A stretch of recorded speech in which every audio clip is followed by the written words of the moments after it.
Wel, croeso cynnes i chi gyd i'r Tabernacl. A cyn ein bod ni dechrau cwrdd, licen ni ddiolch i chi gyd am ddod ac am ymuno gyda ni yn ein haddoliad a'n dathliad o emynau Ann Griffiths. Dylswn ddiolch i nifer o bobl am helpu i wneud hyn o'n bosib, ond dwi ddim yn mynd i restru nawr. Mae'n rhaid diolch i un, sef y brawd Eifion Thomas, a fydd yn rhoi gair yn nes ymlaen. Mae Eifion yn byw yn y Drenewydd. Mae e'n frodwr o ardal Ann Griffiths, ac mae'n gyfaill da i ni yn y Tabernacl.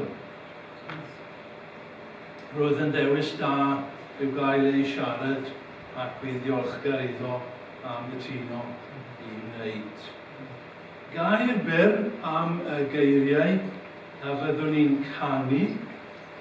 Roedd rhaid dewis, a gobeithio rydych yn hapus gyda'r detholiad. Falle byddwch chi'n sylwi bod ambell air neu linell wedi newid i'r hyn rydych chi'n gyfarwydd ag e. Mae hyn oherwydd i ni fynd yn ôl at y gwreiddiol.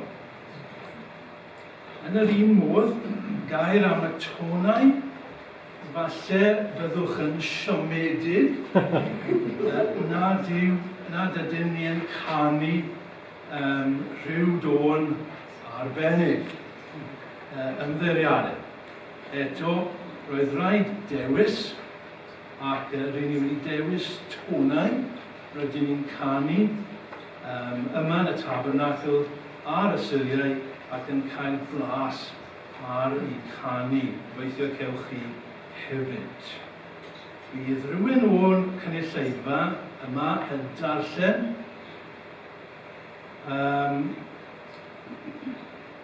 pob emyn cyn i ni ei canu. Ynglŷn â'r raglen, mae croeso i chi ei chadw, os ydych chi am ei darllen eto, neu am ei defnyddio yn y dyfodol. Os nad ydych chi, wel, newch chi adael ar y sir, os gwelwch yn dda.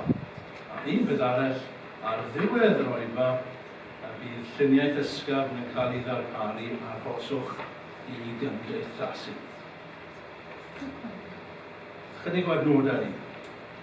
Cenwch fawl i Dduw, cenwch fawl i'n brenin, cenwch anis brenin yr oll ddeiar yw Dduw. Cenwch fawl yn ddeallus, Dyw sydd yn teyrnasu ar y cynhedloedd, eistedd mae Dyw ar olserfaint ei sancteiddrwydd, pendifigion y bobl am gysgasant yn hyd, sef pobl Dyw Abraham, anis tariannau y ddeiar ydyn deuddod Dyw, dir fawr gyda chafwyd ef. Dewch i ni weddio. Ein tad, diolchwn i ti am gyfle i daddoli gyda'n gilydd heno. Diolchwn i ti am ein cenedl, ei hanes a'i diwylliant. Diolch am ddonio rhai i gyfansoddi emynau sydd wedi bod yn foddion gras i dysaint. Byddiwn am ysbryd i'n helpu i daddoli mewn ysbryd a gwirionedd. Diolchwn am wrthrych teilwm o'n holl bryd yn ein harglwydd a'n gwaredwr Iesu Grist, ac iddo ef boed y clwyd. Amen. Amen. Byddwn ni'n canu'r emynau yn ôl y rifau sydd yn rhaglen. Felly dechrau gyda rhif 1. Wele'n sefyll rhwng y myrtwydd wrthrych teilwm o fy mryd, mai o ran y rwy'n adnabod Ei fod uwch yr awr wrth lychau'r byd, henffych fore, y caf ei weled fel y mai. Rosyn Saron yw ei enw, wyna bridog teg o bryd, a'r 10,000 y maen rhagori wrth lychau penna'r byd. Ffrind pechadur, dyma ei bailat ar y môr. Beth sydd i mi mwy awnelwyf ag elinoed gwael y llawn, tystio'r wyf nad yw ei cwmni, yw cystadlu a Iesu mawr, o am aros yn ei gariad ddyddiau foes. I fi.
Chader afran yw feilwch o barlau y pennau'n fyw.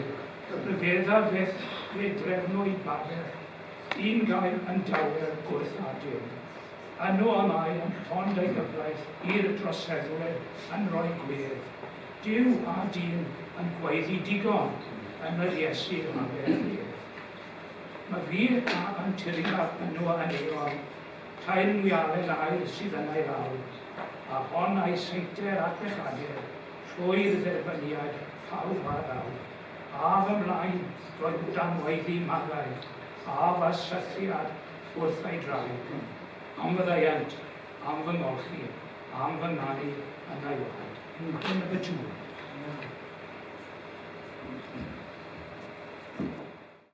Oh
babell y cyfarfod, dyma gymod yn y gwlad.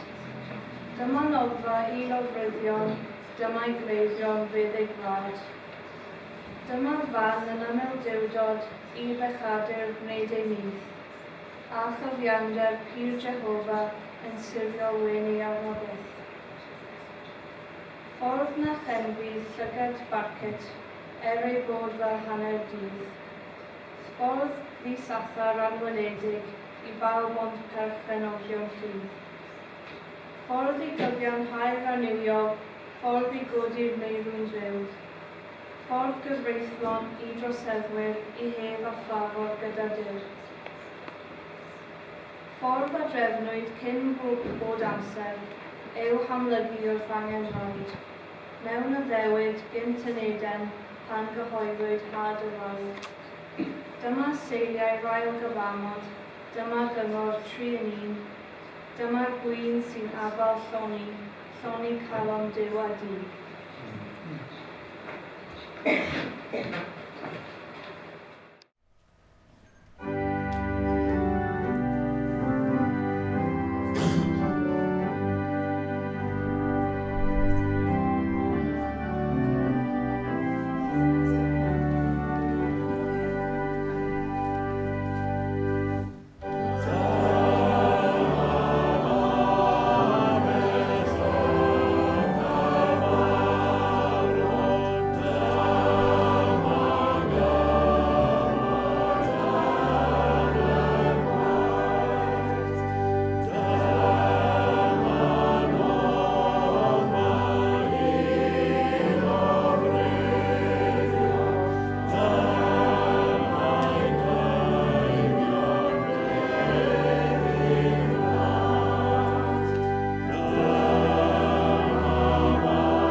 Emyn rhif 4. O'na bai fy mhen yn ddyfroedd fel yr wylwn yn ddilai am fod Sion ddibanerol yn reis y dydd yn llwfrhau.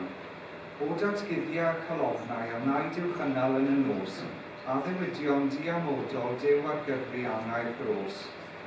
Cofia arglwydd dyddiweddi, llama ati fel yr hydd, ac na ad i'r amaleciaid arni'n hollol gario'r dydd. Mae'r llwnogod yn ddyn rhodio i ddifwyno'r egin grawn, syceina fwyfwy sy'n ymadau o fore ddydd hyd brynhawn. Deffro arglwydd, na'r ymister, cofia rwy'r cyfanod hedd, wel dy enw mawr dan orched ar y tystion yn y bedd. Gair o ddenau, dod i fyny, ti yw'r atgyfodiad mawr, ac argraffiadau yr enw newydd yn ddisglair arnynt fel wawr.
bodloni fy sychiadau yn awr, a nyllwyd a'r angwyd yn i'r nerth fy Iesu mawr.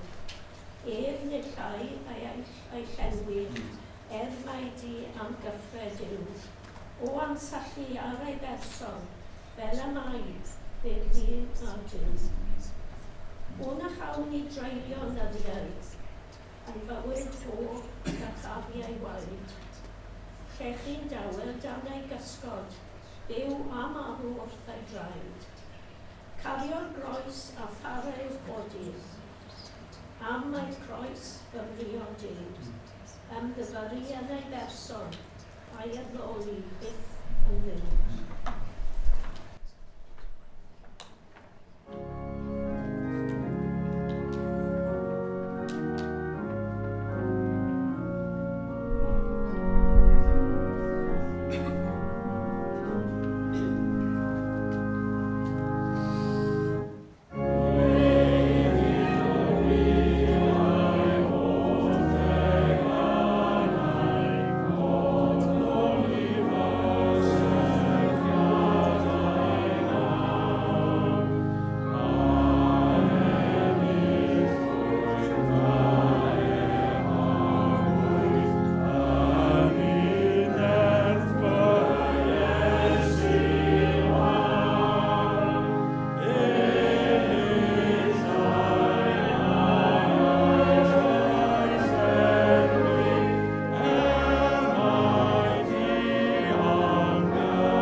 Rydyn ni'n mynd i ganu triawd gyda'n gilydd, ac rydyn ni'n mynd i ganu y geiriau rhyfedd gan ynghylion y feddod mawr yn ôl ffydd ar y dôn ferch o blwydd yn deilyn.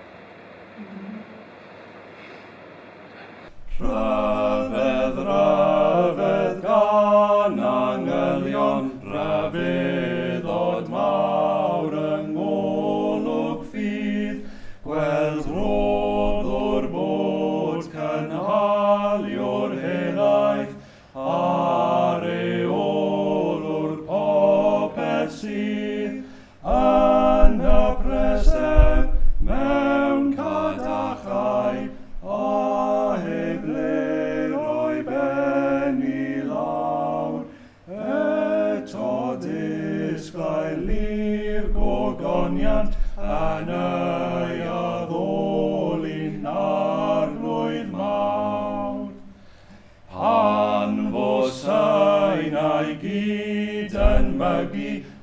sŵn yr utgon ni chairadd, ca fynd i'r wedd a dros y terfyn, yng nghrist y gair heb gael fy lladd.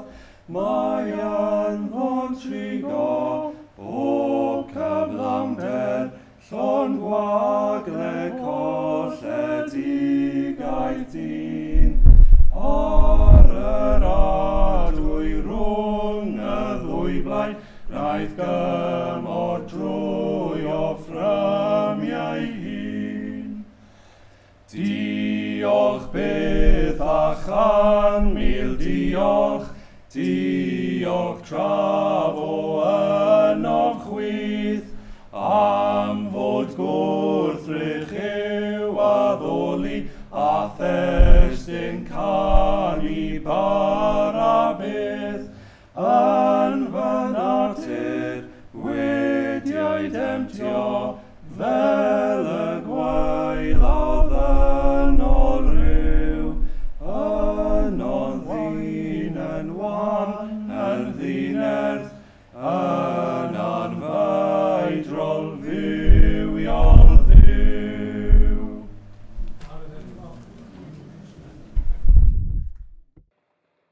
O andreiddio'r adnabyddiaeth o'r unig wir a bywiol ddiw, i'r fath raddau a fo'n lladdfa i ddychmygion o bob rhyw, credi'r gair sy'n dweud amdano a'i natur ynddo amlwg yw, yn farwolaeth i bechadur heb gael iawn o drefniad Duw. Mae'r Duw anfeidrol mewn trigaredd, mai Duw y cariad yw.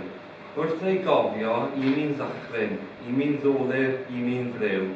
Ond ymhabell yw'r cyfarfod, mae ef yno'n llawn o hedd, yn ddiw cymodlon wedi eistedd, heb ddim ond heddwch yn ei wedd. Cael Duw yn dad a thad yn noddfa'n graig a'r graig yn dŵr.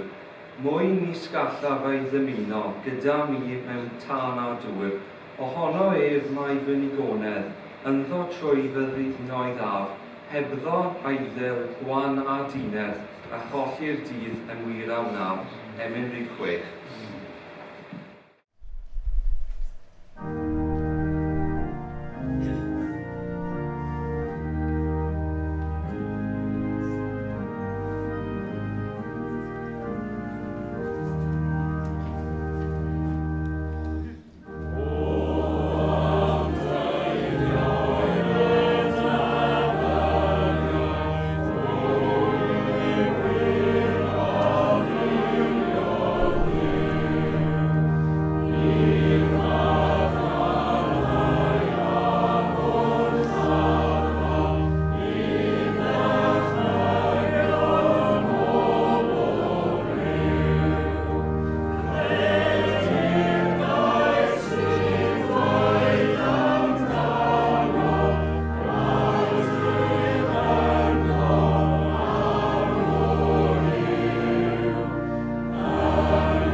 Rhif 7.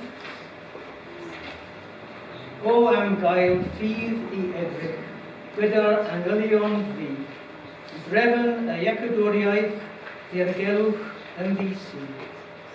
Dwy natur mewn un person, yn anwahanol mwy, mewn purdeb heb gymysgu, yn berffaith, hollol trwy. O fenaid, gweld a ddathlwyd, y person dwi fod hwn. Mentra arnodd fawyd, a bwrw arnodd hwn. Mae'n ddyn I gydymdaimlo, a holl wendidau gyd. Mae'n ddiw I gario'r orthydd ar ddiafol, nawr a byd. Cryfed ydw stormydd, ac ymchwedd tonau môr. Doethyneb ydw'r pailant a'i enw'r gadarn ior. Gwaethaf diliw pecod a clybred o bolrhyw dehangol yn y dewedd am fod yr arc yn ddiw. Rhif 7.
Prif 8.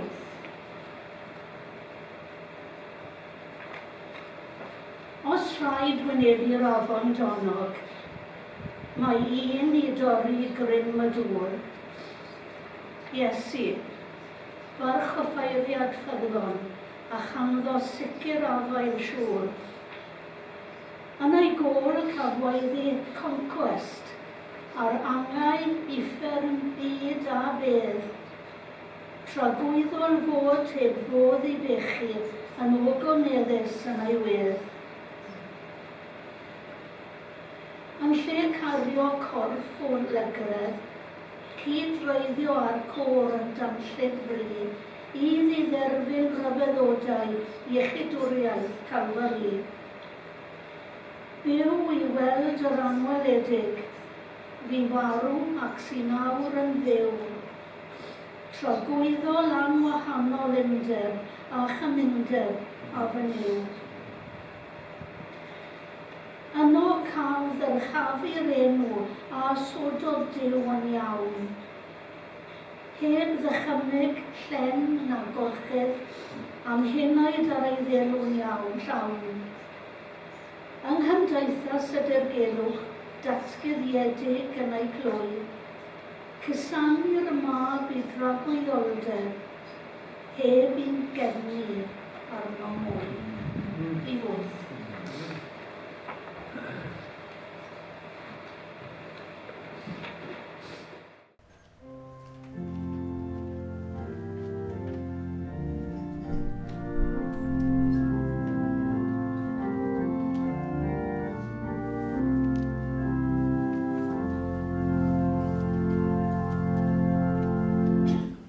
Os rhaid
noswaith chi gyd. Gai i ddechrau ategu rhwng hoeso cynnes i chi i gyd yma. Mae'n rhaid i chi yn aelodau yma. Rhaid i chi'n ymweld, ymwelydd ydw i. Mae Eleri yn meddwl, Eleri sydd yn cyfieithu, mae'n meddwl bod ni'n gwybod bob peth mae'n cael nodiadau. Sori Eleri, fi ffwr o'r sgript yn barod. Dwi eisiau gwneud chydig o sylwadau am y daflen i ddechrau. Diolch yn fawr am y daflen, mae'n gret. Ac i bawb sydd wedi darllen yn ymwneud heno, dwi wedi gweld rhywbeth newydd yn bob emyn sydd wedi cael ei darllen heno, so diolch yn mawr i chi. Ar y clawr y tu blaen, y llun yma ar y tu blaen, does neb yn gwybod sut ni'n oedd Ann edrych arni. Does na ddim llun ohoni pan oedd hi'n fyw. Ond mae'r llun yma'n syniedig ar ei nai hi. Mae'n debyg yn edrych yn debyg iddi. Os ydych chi yn dechrau mynd i gysgu yn ystod fy sylwadau i, dwi eisiau chi edrych ar emyn rhif 7 yn y daflen a gweithio allan pam bod emyn rhif 7 yn wahanol i bob un o'r emynau eraill. Mae'n gweithio chi ar y diwedd, ond dydyn ni falle ddim wedi rhoi her i chi, byddwch chi'n gwrando o'n. A sylw olaf ydy, gnewch nodyn o'r cefn. Mae yna wastad groeso cynnes i chi, fel dwi'n gwybod, yma yn y Tabernacl. Os ydych chi ddim yn arfer dod yma, dewch yma. Mae yna gyfarfodydd gret yma, lle ni'n dod i'r ddoli Duw, yn dysgu am Iesu Grist. A os ydych chi'n methu a dod, mae o ar gael ar-lein. Os ydych chi'n gallu dod, dewch. Neu falle bod chi mewn capel arall, ac does dim cyfarfod gweddi ganddo chi. Ymunwch efo ni ar y nos Fawrth ar y Zoom. Iawn. Reit, Leri, ti'n saff o'n fi'n o'r sgript. Dim cweith. Ydy pawb wedi cael taflen debyg i hon? Iawn. Rwy'n ddim roedd llaw i fyny. Iawn. Mark Fector, neu tynnu cos i chi ma. Tynnu cos. Reit, a gair o ti wedyn. Iawn te, Ann Griffiths. Gyda llaw, nid Ann Griffiths ydy yr emynyddes gyntaf nag yma cael. Yn Beibl yn does. Miriam. Gwydda sy'n Hannah, Mair, Elizabeth, ond nid heini dyn ni'n mynd ar ei holen nhw heno. Fel ydych chi'n gallu gweld, dwi ddim yn arbenigwr, nac yn ysgolhau, a dwi'n reit nerfus am wneud hyn heno. Yn llawer iawn gwell gen i gwrando ar ddarlith gen rwy'n cael Dr Wayne James sydd yn arbenigwr yn y maes. Ond ychydig o fy nghefndir i, ydych chi'n cael deall y trywydd dyn ni'n mynd arni. Dwi'n gefais i fy magu ar ffarm, yn eithaf agos i ardal Ann Dolfar Fach. Roedd plant Dolfar Fach yn yr ysgol efo fi yn Llanfyllin. Thomas John yr hynaf, Gwennan ei chwaer o yn dosbarth efo fi, a Carwyn y brawd iau, dim gweith wedi cyrraedd. Dwi'n amau i emyr ofyn i mi yn rhannol fel mae wedi crybwyll am fy mod yn nabod yr ardal. Y dyfodiaeth ac yn gwybod rhywbeth o'r profiad ysbrydol a fi yn anogaeth i Ann. Ac mae hwn yn mynd i fod yn bwysig iawn i ni heno. A mae rhaid i ddweud ar y dechrau, dwi'n eitha siŵr na fydde Ann wedi bod yn hapus efo'r cyfarfod yma. Nid cwrdd, tagod. Doedd hi byth eisiau tynnu sylw at hi hun. Ond yn fwy, doedd hi'n meddwl am Iesu Grist ac yn dyrchau am y dydd a byddai hi yn ei weld o, neu falle yn ei weled o. Felly, dwi wedi dysgu gen emyr mae gen i 3 pen i chi hynny. Y sylw cyntaf ydy ble, am ble dyn ni'n sôn. Wel, ar y daflen yma, fe welwch chi fap o Gymru, dwi'n gwybod bod chi'n nabod yma Cymru dwi'n hwnna. A mae pawb yn gwybod lle mae Caerdydd, a Bangor, ac Aberystwyth, ond Llamiangel yn Wynfa. Dim ond nhw. Wel, fel dwedais i wrth gyfaill flwyddyn i ddwy'n o cerfyn i Aberondi a dal i fynd. Meddyliwch am Sir Powys, Sir fwyaf yng Nghymru, Sir gymharol newydd ydy hi, a mae yna fersiwn hen a newydd o Powys. Hen deyrnas, neu dywysogaeth bwysig oedd Powys yn y canol oesoedd, sydd aeth i ben yn 1283 dan Conquest Edward y Cyntaf. Yna, yn 1974, ni fo'n hen i gofio, yn dilyn a drefniant Llywodraeth leol, ymddangosodd y Powys newydd trwy gyfuno tair hen sir. Sir Frycheiniog, Sir Faesyfed a Sir Drefaldwyn. Hyd heddiw, mae ardalodd y tair sir yma yn wahanol. Rwy'n chi Powys, mae'n rhaid dair sir gwahanol dal i fod. Mae yna dirwedd gwahanol, mae cefndir gwahanol, ac yn sicr mae yna dyfodiaeth gwahanol. Merch o Sir Drefaldwyn oedd Ann, nid o Powys. Roedd hi'n enghraifft da o'r hyn y gyfeirir ato fel mwynder Maldwyn. Mae'n disgrifio tir, ond hefyd y bobl sy'n byw yna.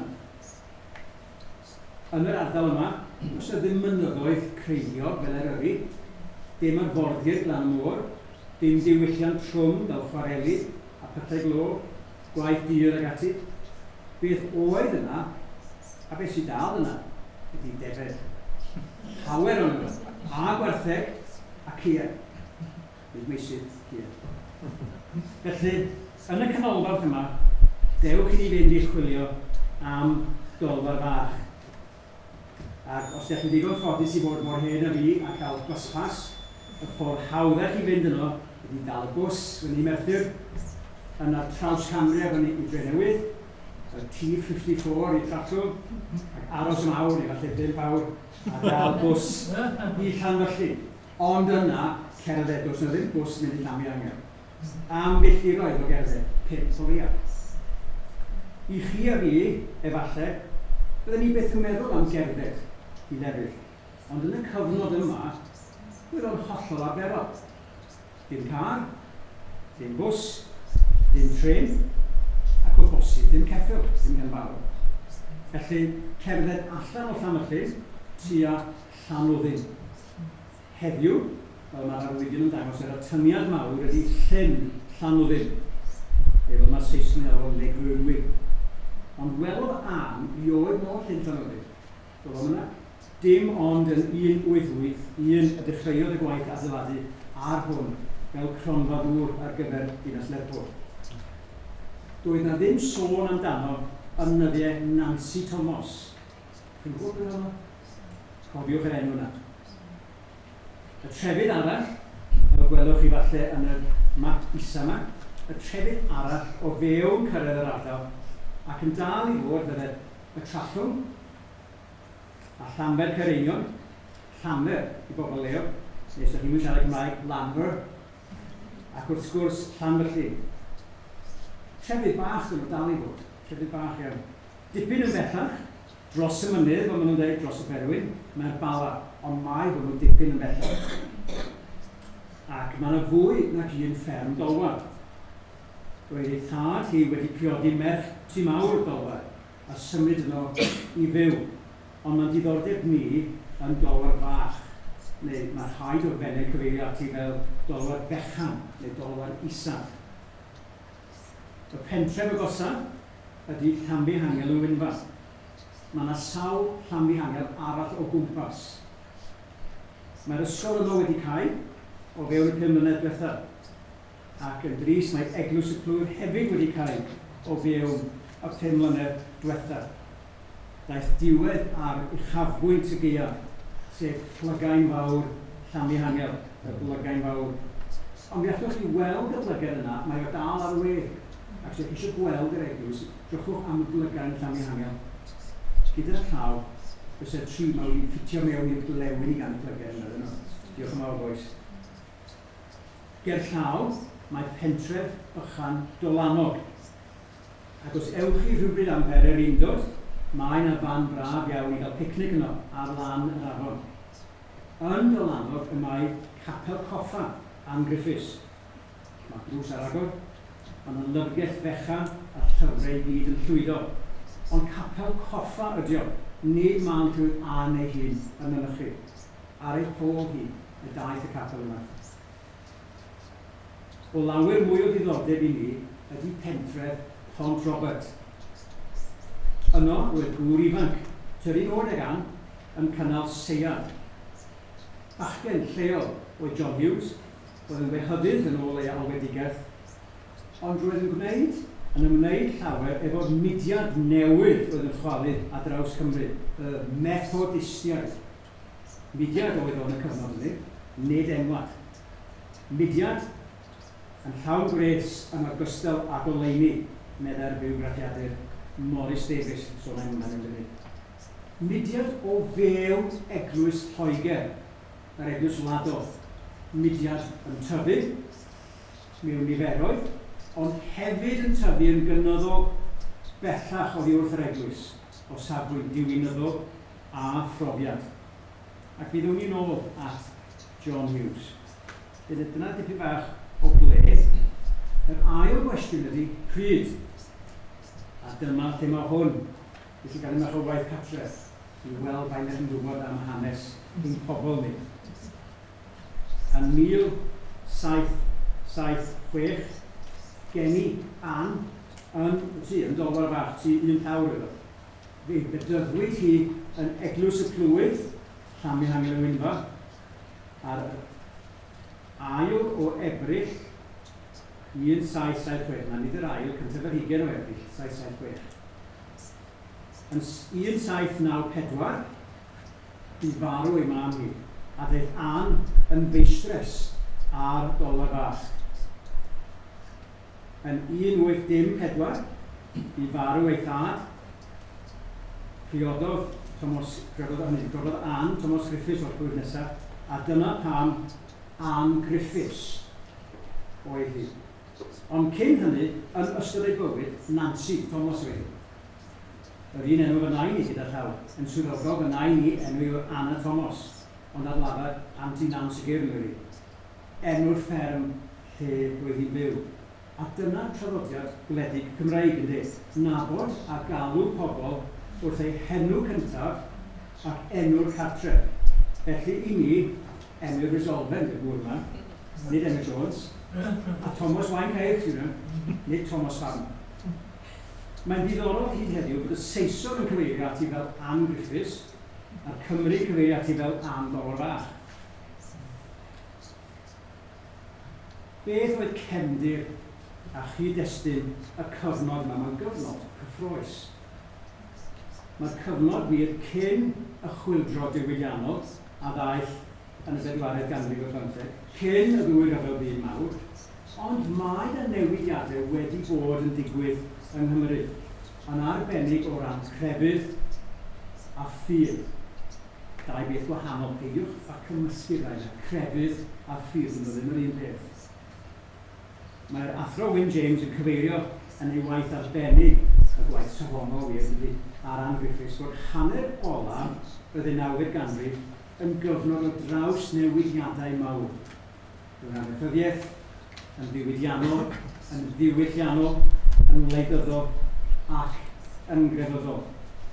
Rwy'n gyfnod o ddeffro mawr, chwyldro mawr yn Ffrainc, ac roedd Ann yn gwybod am hwnnw. Yn 1789, gan chi'n hoffi hanes Ewrop, ydych chi'n gwybod beth ddigwyddodd yn 1789, roedd Ann yn 20 ar y cyfnod.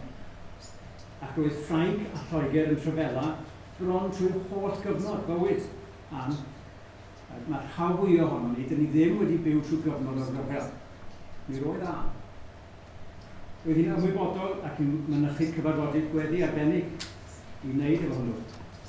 Nôl at Ann. 1767, priodas rhwng ei thad hi, John Eifion Thomas, a Jane Theodore, a mynd i fyw yn fferm rhieni Jane, sef tu mawr Dolfo.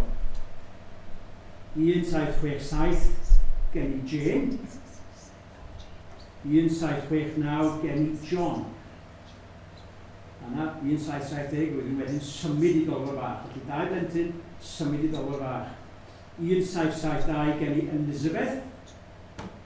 1776, geni Ann, pedwerydd. Ac yn olaf 1770, geni Edward. Erbyn 1794, mae'r dwy chwaer hynna wedi prodi, yn wedi gadael cartre pan fu farw ei mharnw. Ac mae Ann yn dim ond yn 17, un allan i ddau yma, un sicr tua 1718. Cofiwch chi, mae merch ffarm oedd Ann, nid merch siot, neu merch tafarn, neu merch amans, merch ffarm wedi. mae yna waith i wneud. Ac mae yna lawer iawn o waith i feistres y tŷ. Nid dim ond paratoi bwyd i dynion. Mae eisiau cadw'r lle ymlaen ac yn daclus. Mae eisiau golchi dillad. Mae eisiau trwsio dillad. Gwaith pob graig tŷ yn yr oes honno, ond graig fferm, hynna i gyd, ac yn ychwanegol, gofalu am y lleithdy, godro, corddi, gwahanu'r hufen, neu caws, cadw y taclau yn hollol lan. Mae hynny beth dyddiol, ond mae yna adegau prysur yn gwrs amser cneifio. Dydy hi hunan ddim yn cneifio, sydd ni'n meddwl, ond bydd fyddai hi'n rhan ohono fo. Lac y blam, pitio defed, didoli'r braidd, y chyrddod, y ddymogiad, ac yn yr hydredd, rhai torog wrth y lleill, ysbinodd ifanc ac yr hen defed, ac byddai'n gwybod hyd i gyd, a phawb yn yr ardal. Byddai'n gorfod dal y rhywun, bwydo'r cneifwyr, ac yna trwy'r gaeaf, byddai hi yn ddiwyd yn trin anyddu'r blaen. Roedd yr ardal ar y pryd yn lle pwysig o ran blaen. Roedd yna 5 troell yn Dolorfad. Mae'n anhebyg y byddai wedi bod yn nyddu. Gwaith arbenigol. Byddai hwnnw i'r gwechyddydd fel John Hughes. Pawb yn efo John? O iawn. Gwechyddydd da, ond braidd yn grefyddol. O'r hen grefydd newydd yma, y trefnyddion, neu methodistiau. Braidd y cyd, ydych chi'n gofyn i fi. Ond mae'r crynwyr draw yn Dolobran, mae hynny ddigon od hefyd. Bobl eglwys ydi Ann, a teulu, eglwyswyr ddim. Amser cyneuau blair, amser cyneuau byd, mae yna amseroedd prysur iawn. A rhaid i feistres y fferm fod ar ei gêm. Rwan te, wi wedi rhoi 4 neu 5 o enwau, ydych chi'n defnydd o fod wedi clywed o blaen, ond ydych chi'n gwybod pwy ddaeth gyntaf ac ym mha drefn mae hyn yn ddangos. Dyna fi wedi pwynt hwn. Iawn? Felly, dwi wedi rhoi enwau chi, a gwch chi feddwl am munud, a gwch chi roi check bach i chi gyd. Mae yna Thomas Charles, a mae Griffith Jones, a Daniel Rowland, a William Morgan, a mae David Morgan. Mae un o'r rhain yn fyw yn yr un amser ac Ann, ac yn ei nabod hi, ac mae'r ddau yn siarad efo'i gilydd ac yn ysgrifennu un ohono. 1, 2, 8, 2, beth i gwybod yma, neu dwi'n gwybod ddim eisiau mynd ar ôl hwnnw yna. Daniel Rowland yn cael ei enni yn 1-7-1-3, gwrdd rhoi tic bach i chi gyd. Griffith Jones, dipyn cyn fo, dydy. Griffith Jones yn cael ei enni yn 1-6-8-3. Thomas Charles, 1-7-5-5 hyd at 1-6-0-4. 1-8-1-1. Unrhyw syniad beth sydd yn arwydd o cael am y flwyddyn yna. 1-8-1-1. Bydd efo pobl y capel yma, yn gwybod os yna neb arall. Yn gwybod, mae'n gwenu fan iawn. Am 1-8-1-1, y sefydlwyd yr eglwys Methodistiaid Calfinaidd yng Nghymru. Neu des, a chi'n siŵr, dyna bwys i dod i'r llyfr yma, de. Oedd y Methodistiaid yn bod cyn hynny o'n dyna pryd y sefydlwyd nhw. Mudiad wedyn nhw cyn hynny o fewn yr eglwys. Beth am y flwyddyn 1910, pam bod hwnna fe? Pam bod wedi rhoi'r hwnna ar y dafle, yr dyddiad olaf yna? Unrhyw awgrym? Dyna pryd dechreuodd yr eglwys yng Nghymru. Yn ystod cyfnod Ann, doedd na ddim eglwys yng Nghymru, eglwys Lloegr ydy. Eglwys wladol Lloegr. Ac yn 1920, wedi'r dadgysylltu ydy'r dadsefydlu yma, y creuwyd yr eglwys yna. 1859, ar ôl cyfnod Ann, mae hwnnw'n hanes i Noson arall, ond David Morgan a diwygiad mawr. Felly, dyna rhywbeth o'r amser. Ac yna i'r cwestiwn olaf, pam? Pam ein bod ni heno yn cofio ac yn dathlu bywyd a gwaith Ann Dollar fach? Pam hon? Nid am ei bod hi'n braidd ffan. Mae yna geimio heini yn Sir Drefaldwyn, dal i fod, a maen nhw'n gweithio'n galed, dal i fod. Yr hyn mae pawb yn gwybod amdani ydy ei bod hi a dawn arbennig am sgwennu emynau. Felly, i gloi, fe hoffwn i dirio'n hellach i'w hanes hi i geisio deall pam sgwennodd hi. Pam sgwennodd hi. Crynodeb byr o'n sgwrs i heno, so eisiau crynodeb, ydy bod yna ddau beth oedd yn anogaeth, yn gefndir, yn sail i emynau unigryw Ann. Profiad personol, dim profiad pen, profiad personol o Iesu Grist. Mae o'r hollol real. A'r ail beth ydy darllen a myfyrio dwfn ar y Beibl. So fydde o'r Beibl yma o siŵr o fod, ac fe fydde hi yn darllen, ac yn gweddio, ac yn meddwl, ac yn darllen. Llawer mwy yn cael ei wneud fi'n amedd. Ond y ddau beth yna yn dod at ei gilydd. Heb ddeall y ddau beth yna, y profiad personol, a'r deall dofn yma, a'r pori yn y Beibl, deallwch chi ddim mwy mynau na'n sy'n golwg. Fi'n amau, falle byddech chi'n cytuno efo fi, mae yna bethau yn yr emynau, dyn ni wedi canu heno. Os ydych chi ddim yn gwybod y Hen Testament, mae lot o bethau yma sydd yn nesaf rhywun. Mae'r rhaid chi wybod y cefndir yna. A gyda'r llaw, yr oedd Emyr yn ymddihiro am newid y geiriau. Haid a phoeni, mae yna newid geiriau wedi bod ar emynau Ann o'r diwrnod cyntaf. Mae yna fwy o newid ar emynau geiriau, emynau Ann Griffiths, na'n unrhyw emynydd arall. Mae rhan o hynny, achos fel bod chi wedi sylwi heno, mae'r rhai emynau yn anodd i'w ffitio mewn i'r tonen, dydyn nhw. Mae practis yn help efo emynau Ann Griffiths, ond maen nhw'n werthu ymarfer nhw. Heb law, deall y gair, deall rhywbeth am y profiad, cwbl byddai ganddo chi fyddai barddoniaeth, ei gerddi ysbrydol, nid emynau. Dwi ddim yn siŵr os bwriadodd Ann rioed y byddai pobl yn canu emynau, nid emynyddes proffesiynol wedi. Wedi ddim yn cystadlu, wedi ddim yn sgwennu ar gyfer unrhyw enwad, nac unrhyw gynulleidfa. Dim ond rhyw 70 o'i ffenillion sydd ganddo ni, a dim ond un ohonyn nhw sydd yn ei thaws chi. Rwy'n gallu sgwennu, gallu darllen, ond dim ond un sydd yn weddig yn ei thaws chi hyd. Ffordd oedd y penillion yma i Ann hunan fynegu ei phrofiad dwys personol o Iesu Grist. Nid crefydd oedd hyn, ond profiad personol. Ac eisiau mwy ohono. Dyn ni wedi gweld hwnnw, hyn ond o'n yr rhaid emynau. O amdreiddio'r adnabyddiaeth o'r unig wir a bywiol yw. Felly, beth yw'r cefndir y ddau symboliad yma, y Beibl a profiad personol? Roedd aelwyd golwar fach yn grefyddol ac yn Gristnogol. Roedd y teulu yn ffyddlon iawn yn eglwys Clwyf Llanfihangel. Fe gafodd Ann ei magu ar y tirgweddi yna, a hefyd gatref pan byddai thad hi yn arwain addoli yn y tŷ, bore a hwyr. Yn aml iawn defnyddio'r tirgweddi cyffredin.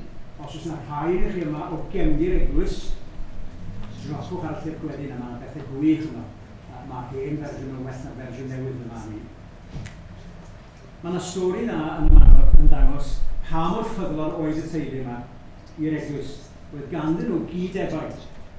A byddai'r cyd-efaid yma yn mynd i'r eglwys, mynychu'r eglwys, hyd yn oed os oedd y teulu ddim yn mynd. Dyna oedd ei arfer o, mynd efo'r teulu rheoledd. Ac os oedd nhw ddim yn mynd, byddai fo'n mynd, eistedd dan y fain, ac adref wedi'r enyn olaf. Ond nid merch sych oedd Ann. Roedd Ann yn mwynhau bywyd. Edrych ei iechyd hi, roedd yna. Roedd hi yn hoffi cymdeithasu. Gennych ifan gwedi. Noson lawen, siarad, trafod, ac yn arbennig roedd Ann yn hoffi dwmsio. Yn aml yn hyd tafarn llwyddiaeth, ac hefyd adref yn dolfar fach, roedd na hwyl. Ond amser hwyl, byddai'r bobl ifanc yn mynd ymhellach. Bob blwyddyn mynd i Llanfyllin, yn crybwyll yn oes 5 milltir i ffwrdd adeg ffair fawr y Pasg. Ac fe roedd yna gapel annibynwyr yn Llanfyllin. Roedd yna ddim capeli Methodistiaid amser hynny. Ac y capel annibynwyr yma yn cynnal gwasanaethau pregethu awyr agored adeg y ffair. Yng nghanol yr holl sŵn a rhialtwch a ddathlu, aeth anheibio, ddim yn gwybod pam o bosib, i wawdio, neu gwneud hwyl am y bobl od oedd yn grefyddol, ond yn nhw'n mynd i'r eglwys. Yn 1796, roedd Ann tua 20 oed. Iath i'r ffair. Fe arhosodd, fe wrandodd, ac fe ddechreuodd newid. Mi ddaeth hi o dan argyhoeddiad bod yna rhywbeth o'i le. Chwedl Hughes as well, rhywbeth mawr o'i le. Fe glywodd hi am Duw sanctaeth. Fe glywodd hi am bechod. Fe glywodd hi am ei phechod hi. Fe glywodd hi am ganlyniad pechod. Fe glywodd hi am ddydd y farn. Yn sydyn, doedd popeth ddim yn iawn. Doedd rhialtwch y ffair wedi colli ei glas. Roedd yna bethau llawer mwy pwysig i ddelio efo nhw rwan. Fe aeth gartref ac am fisoedd roedd hi'n anesmwyth o ran eich wybod a'i perthynas a Duw. Fe aeth i'r eglwys yn Llanfihangel i chwilio am atebion, ond hefyd cael. Roedd rhai o'i theulu hi erbyn hyn wedi cael profiad tebyg ac wedi ymuno gyda'r Methodistiaid oedd yn cynnal seiat yn Pont Robert a cyn hynny yn Penllys. Ond oedd gan i ddim bwriad o fynd at y criw od hynny. Ac fe wnaeth Ann gynllun i fynd i Llanfyllin at yr annibynwyr yn Capel Pendre i geisio sortio'r broblem yma. Ond cyn mynd, fe aeth hi i'r seiat yn Pont Robert a clywed pregethwr ac o bydd mawr a chymorth i'w henaid yno. A gorfod i roi heibio ei rhagfarnau yn erbyn y Methodistiaid a dechrau mynychu ei seiadau profiad nhw am weddill ei oes. John Hughes y gwehodydd yn Pont Robert a Thomas Charles yn y Bala oedd y ddau dylanwad mwyaf arni. Yn gwrando ar y pregethau nhw, eu gweddiau nhw, yn trafod ac yn llythyra efo'r ddau. Ond nid rhywbeth dros nos oedd y newid yma, y troi yma, y tro edigaeth yma. Y canlyniad cyntaf o fynychu y cyfarfod yn Pont Robert oedd nid lleddfu ei hofnau hi, ond ei gwneud yn waith. Dyfnhau ei hymwybyddiaeth hi oedd chyflwr trienus o flaen y Duw sanctaidd. Roedd pechod yn real. Ei phechod hi yn real. Fe ddywedodd John Hughes blynyddoedd wedyn bod ei phrofiad hi o'r ddeddf, a'i theimlad o euogrwydd, ac o fod dan law barn Duw yn un ddwfn ac un dwys iawn. Ond barodd o ddim yn hir. Beth ddaeth ar hyn i ben? Wel, yn syml iawn, gweld person Iesu Grist. Dod i ddeall pwy oedd o. Dyn wedi canu o'n y ddau natur yma. A beth wnaeth o drosti hi. Ddim yn gyffredinol, ond drosti hi. Pam bod o wedi ei charu hi? Doedd hi ddim yn gwybod. Ond roedd hi'n sicr ei fod o yn ei charu hi. A dyna oedd sail cymaint o'i emynau hi. Iesu Grist, ei berson o, ei gariad o. Roedd yn rhaid iddi roi mynegiad i'r profiad yma rhywsyd. Alla hi ddim peidio ar hyfeddu, a gorfoleddu, a mynegu. Pan oedd Ann yn bach, roedd yna draddodiad cryf yn Sir Drefaldwyn o ganu carolau plygenwyd dal nes. Ond yn yr adeg hynny, nid dim ond yn y gaeaf oedd y canu carolau plygen. Roedd yna ganu plygen hefyd yn y haf. Ac roedd ei tad hi yn arfer canu carolau amser cnifio. Felly dyna'r cefndir o ganu. Ac yn wahanol i garolau Saesneg, mae carolau plygen Cymraeg yn sôn am yr ymgynghoriaeth a geni Iesu Grist o fewn amserlen a fframwaith rhagluniaeth Dduw. Fel i fyd sy'n cael ei datgelu yn y Beibl. Maen nhw bron fel pregaeth fer. Maen nhw'n addysgu yn ogystal ac addoli. Maen nhw'n sôn am y creu, gwymp, y ddeddf, y proffwydi, disgwyl am y Meseia, y Seia'n dod, y croeshoelio, yr atgyfodiad a'r ail ddafodiad. Maen nhw gyd yn arhilyd. A roedd y themau yma yn gyfarwydd iawn i Ann a'r traddodiad barddol gwledig. Mae yna gofnod o rhai o englynion a chywyddau eu tad ar gael yn y llyfrgell cenedlaethol. Ac mae'n debyg bod Ann yn deall y mesurau caeth. Ac mae'r dylanwad yna i weld yn ei phenillion ni. Ni farw ei thad yn Chwefror 1814. Fe briododd Ann, dyn o'r enw Thomas Griffiths o'r blwyddyn nesaf, yn Hydref 1814. Ac roedd un o'r marynion yn agos iawn ati. Ruth, wedi'n fwy o ffrindwyr ac o forwyn. Ac fe briododd Ruth y gwehydydd John Hughes yn 1815. A diolch i Dduw. Heblaw am Ruth, byddwn ni wedi colli y trysau yma o'i mynydd Ann am byth. Ei bod ni wedi cyfansoddi y penillion, dwi ddim wastad yn sgwennu nhw lawr, ac weithiau o'i sgwennu byddai'n cuddiad nhw. Dwi ddim eisiau fel arall i weld nhw. Byddai'n rhannu rhai ohonyn nhw efo Ruth. Dych chi'n gwybod rhai o'ch chi hanes a traddodiad y Methodistiaid cynnar oedd i rannu a trafod eu profiadau ysbrydol. Drws y society profiadau, yn ymwneud â'r seiad, rhannu profiadau. Be ni'n neud yn y dyddiau yma? Da ni'n holi ni sut mae pethau yn ysbrydol efo chi. Roedd gan Ruth gof da. Ac roedd hi'n adrodd rhai ohonyn nhw i Thomas Charles a fynte yn gweld ei gwerth nhw. Ac yn ei hannog hi yw adrodd i John Hughes. Ac i John Hughes i sgwennu nhw lawr. Mae rhaid fwy o'r rhaid ni wedi ganu heno. Mae'n debyg mae fersiwn John Hughes yn sgwennu nhw lawr ydyn nhw. Mae ganddo ni tua 70 o benillion o'i gwaith i. Rhai wedi clymu at ei gilydd i wneud dilyniant o benillion. Yna hefyd chydig o lythyrau yn trafod, nid llythyrau caryd ond llythyrau yn trafod profiadau a chwestiynau ysbrydol. Ac yna mae'r diwedd yn dod yn sydyn. Yn 1815, genedigaeth ei merch gyntaf olaf i Elizabeth. Pythefnos wedyn, a'n merch y man. Pythefnos wedi hynny, a'i Ann y man. A dyna diwedd. O ran beth ydy iawn. Felly, pryd, le, pwy, gael dynnu sylw chi at y llyfr yma sydd wedi bod yn gymorth i fi. Dwi ddim yn siŵr pa mor hawdd wedi cael gafel ar hwn. A'r llyfr ydio wedi ei ail-brydio o waith Morris Davies. Fe gafodd hwn ei sgwennu 1865. A llyfr gorau mae'n debyg o ran cael gwybodaeth llygad-ist.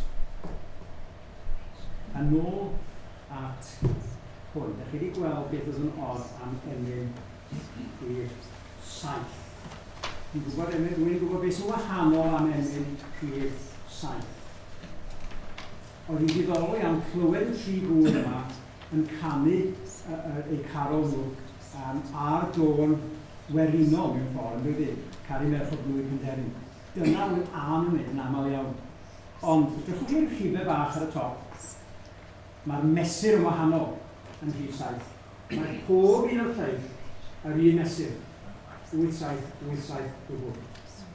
Sy'n fesur cyffredin iawn ac yn hawdd wedi newid toneddi. A mae hwnna dipyn bach yn wahanol.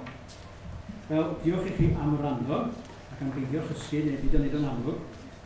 Ond gobeithio bydd hwnna o fendydd i ni i helpu ni ganu a moli Duw. Her i chi wrth i ni gloi. Profiad gafodd Ann Griffiths o ddod i'n nabod Iesu Grist. Ydych chi'n gwybod yn ddod am Ydy o'n brofiad personol ydych chi wedi dda? Neu ydy'n rhywbeth diall? Chwiliwch fi am y gair, darllenwch o, galwch ar ddi, dwchwch ar yma, neu Ann Griffiths. Ewch o'na heno, a holwch, a dewch i'w nabod. Mae o'n ffantastig. I ganwn ni eto o'r darllenwyd. Dwi'n meddwl bod ni wedi cyrraedd at un olaf, sef rhif 9. A mae'n addas iawn i ni gloi wedi. Rhif 9. O am fywyd o sancteiddio, sanctaidd enw pur fy liw, ac ymostwm i'w ewyllus a'i lywodraeth tra fwy byw, byw dan adunedau a thalu, byw dan ymnerthu yn y gras sydd yn Crist, yn drysoredig i orchfygu ar y maes. A ddirna'n henaid ar dy ddelw, na fi ddychryn yn dy law, i uffern llygredd a niwioder wrth edrych arnaf i gael braw. O, am gymdeithasu ar enw enaid tywylledig yw, yn hath i'r byd, gan ber yr oglau o hawgar ddoniau eglwys Duw. Mae fy nghalon am ymadael a phob rhyw eilunod mwy, am fod arni sgrifenedig ddelw gwrthrych llawer mwy, am feidrol deilwm i'w addoli, ei garu, a'i barchu yn y byd, bywyd myrdd o safn marwolaeth a gafwyd yn ei angau bryd. Rhif 9.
Arglwydd holl alluog, dyn ni'n dod ac yn rhoi diolch i ti, yn dad, yn fab ac yn ysbryd lan, am y gariad mawr di tuag aton ni, ac am ddyfod o dy fab yn ei byth dod i'r byd i farw drosto ni. Mae'n calonau ni yn llamu fel yr oedd calon Ann, ddim wrth ddeall, ond wrth edrych ac ymgyffred y gariad di. Ac yn gweddi ni heno wrth i ni ymadel, ydy y bydd yn llygad ni dal yn edrych o ddydd i ddydd, o ddegawd i ddegawd, ac yn edrych ymlaen yn mynd gartref i'r nefoedd ato ti. Os oes rhai yma heno heb wybod rhywbeth o dy brofiad ti, ein gweddi dair ni, y bydd ysbryd i yn gweithio yn y calonau nhw heno, ac yn ei dwy'n o dan argyhoeddiad, a gweld ehangen, a darpariaeth anhygol sydd yn yr arglwydd Iesu Grist. Bendith o arno fo. Yn enw y Tad, y Mab a'r Ysbryd Lan. Amen.